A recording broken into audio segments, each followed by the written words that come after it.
கிறிஸ்துவுக்குள் மிகவும் பிரியமான தேவனுடைய பிள்ளைகளே, இந்த காலை நேரத்திலே உங்களை சந்திப்பதிலே மிகுந்த மகிழ்ச்சி அடைகிறேன். கர்த்தர் ஒவ்வொரு நாளும் நம்மை போஷித்து பாதுகாத்து பராமரித்து வருகிறதை நினைத்து கர்த்தரை ஸ்தோத்திரிக்கிறேன். இந்த நாளிலும் தியானத்துக்கு எடுத்துக்கொண்ட வேதவசனம் மத்தேயு 16ஆம் அதிகாரம் 26வது வசனம். மனிதன் உலகம் முழுவதும் ஆதாயப்படுத்தி கொண்டாலும் தன் ஆத்மாவை நஷ்டப்படுத்துவதனால் அவனுக்கு லாபம் என்ன என்று மத்தேயு 16:26 நம்ம பார்க்கிறோம். அப்படியாக ஒரு அடுக்குமாடி குடியிருப்பில் ஒரு லக்ஸுரி லைஃப் வாழ்ந்து கொண்டிருந்தான் ஜோஸ் பிரகாஷ். அவன் ஒரு கிறிஸ்தவ பெரிய பணக்காரர், பெரிய பங்கு சந்தையில் ஒரு பெரிய முதலாளி, பெரிய இன்வெஸ்ட்மெண்ட் பண்ணி பல விதமான நிறுவனங்களை நடத்தி கொண்டிருக்கிறார். அவர் எப்பொழுதுமே கையில் 2 செல்ஃபோன் வச்சுருப்பார். எப்பொழுதும் பங்கு சந்தை ஏற்றம் இறக்கம் எல்லாத்தையும் பார்த்து கொண்டே இருப்பார். எப்பொழுதுமே யாராவது வந்து சுவிசேஷம் சொன்னால், இப்பொழுது எனக்கு நேரம் இல்லை, தயவுசெய்து போயிட்டு வாங்க அப்படின்னு சொல்லிடுவாங்க. வீட்டுக்கு போனால் மனைவி சொல்லுவாங்க, கொஞ்சம் ரெஸ்ட் எடுங்க, கொஞ்சம் ரெஸ்ட் எடுத்துகிட்டு ஜெபம் பண்ணுங்க, கொஞ்சம் கர்த்தரை தேடுங்க அப்படின்னு சொல்லுவாங்க. எனக்கு இப்போ நேரம் இல்லைம்மா, நீ பேசாமல் என்னை ஆளை விடு, நாளைக்கு பார்த்துக்கலாம், இப்படியே சொல்லிக்கிட்டே இருப்பான். அப்படியே போயிட்டே இருந்தது, நாட்கள் போயிட்டே இருந்தது. ஒரு கார் ஒன்று வாங்கினான், அடுத்தது இன்னொரு கார் ஒன்று வாங்கினான், இதை விட பெரிய கார் வாங்கினான், ஒரு வீடு வாங்கினான், அதை விட ஒரு பெரிய வீடு வாங்கினான், பயங்கரமான கோடீஸ்வரன் ஆகிட்டான். அப்படியே லைஃப்பெல்லாம் அப்படியே லக்ஸூரியஸ் லைஃப் மிதந்துக்கிட்டே இருக்கான். நாளைக்கு என்ன செய்யலாம், இன்னும் சம்பாதிக்கலாமா, இதே அவனுடைய மைண்டு அப்படியே ஓடிக்கிட்டே இருந்தது. ஒரு நாள் சனிக்கிழமை இரவு அவன் தன்னுடைய அடுத்த வருஷம் 5 ஆண்டு திட்டத்தில் நாம் என்ன செய்யலாம் அப்படின்னு டைரி எடுத்து அவன் எழுத ஆரம்பிக்கும் போது முதல் வரியை எடுத்து ஆரம்பித்தான்.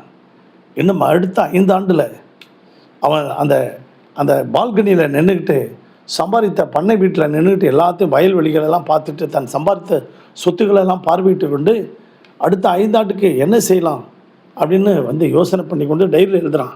இனி அடுத்த 5 ஆண்டில் முதல் வருஷத்தில் நம்ம நல்ல சமாதானமாக நிம்மதியாக இருப்போம், நல்ல ரெஸ்ட் எடுப்போம் அப்படின்னு சொல்லிகிட்டு இருக்கும்போதே திடீர்னு அவனுக்கு நெஞ்சு வலி வந்தது.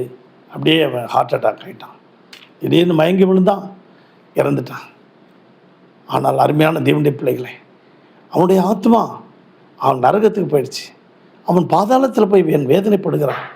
அப்பொழுது தான் அவன் சிந்திக்கிறான், பாதாளத்தில் வேதனைப்படுகிறான். அப்படியாக லூக்கா 16ஆம் அதிகாரத்தில் 2 சகோதரர்கள் இருந்தார்கள். லாசரு என்று பெயர் கொண்ட ஒரு மகனும் ஐஸ்வர்யான் என்ற பணக்காரன் ஒருவன் இருந்தான். இப்படி தான் தினந்தோறும் சுகபோகமாக சம்பிரதாயமாக வாழ்ந்திருந்தான். சம்பிரதாயமாக ரத்தாம்பரம் உடுத்தி கொண்டு லக்ஸூரியஸ் லைஃப் வாழ்ந்து கொண்டிருந்தான். அவன் கர்த்தரை தேடுவதற்கு நேரம் இல்லை. ஒரு நாள் அவன் மரித்தான். லாசரு ஆபிரகாம் மடியில் இருந்தான்.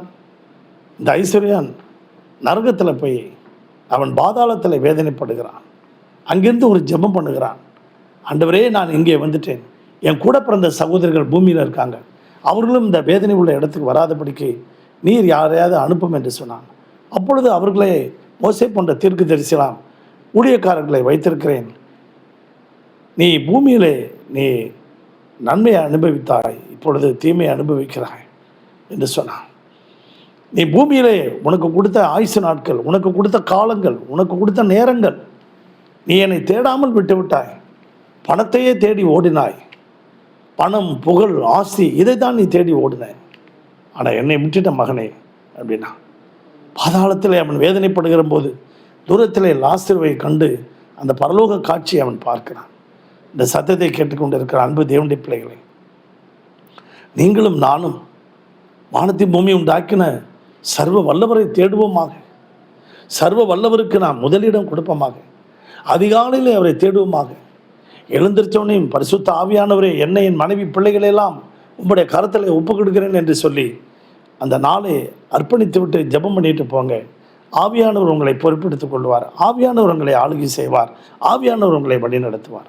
உங்களுக்காக ஜெபிக்கட்டுமா? பரலோக பிதாவே, இந்த சத்தத்தை கேட்டுக்கொண்டிருக்கிறேன் ஒவ்வொரு பிள்ளைகளையும் ஆசீர்வதிக்கும்படியாக ஜெபிக்கிறேன். ஒவ்வொரு குடும்பத்தையும் வேலையெடுத்து பாதுகாத்து கொள்ள முடியாது ஜெபிக்கிறேன். எந்த சத்துருவும் எந்த சாத்தானும் அவர்களை தொடாதபடிக்கு வேலையெடுத்து பாதுகாத்து கொள்ளும் ஆசீர்வதி. துதி கன மகிமையெல்லாம் உமக்கே செலுத்துகிறோம் இயேசுவின் நாமத்தில் வேண்டிக் கொள்கிறோம் நல்ல பிதாவே, ஆமேன். God bless you everybody. Thank you.